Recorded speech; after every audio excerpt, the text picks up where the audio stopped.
Sikiliza, Biblia inapozungumza juu ya tunda la Roho katika kitabu cha Wagalatia sura ya 5 mstari wa 22 mpaka 23, inazungumza juu ya tunda la Roho, sio matunda ya Roho. Tunda la Roho ni moja, sio mengi.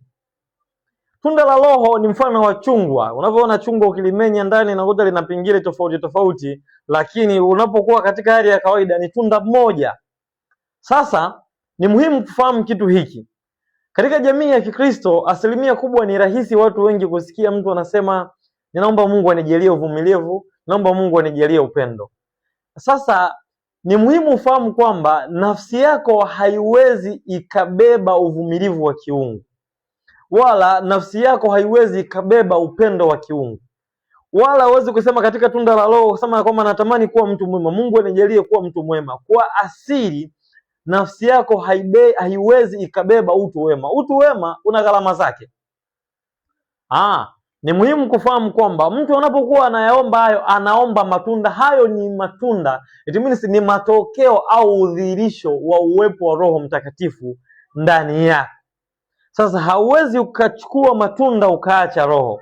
Hauwezi kuwa na upendo ule wa Roho bila kuwa na Roho, wala huwezi kuwa na uvumilivu unaotokana na Roho Mtakatifu bila kuwa na Roho yeye mwenyewe.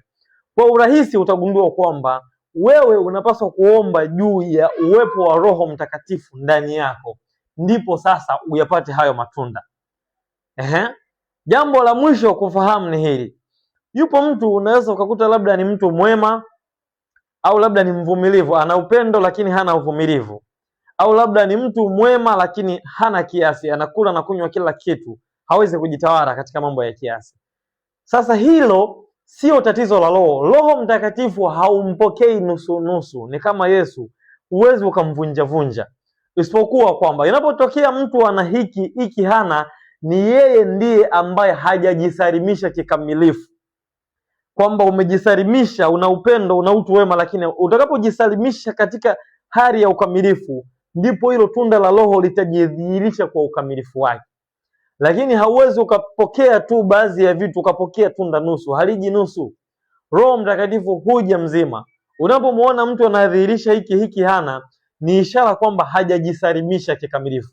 Lakini mwisho tambua pia, ziko tabia ambazo si uwepo wa Roho Mtakatifu katika maisha, zinaweza kuwa ni tabia za mtu za asili. Hilo tutalidiskasi baadaye.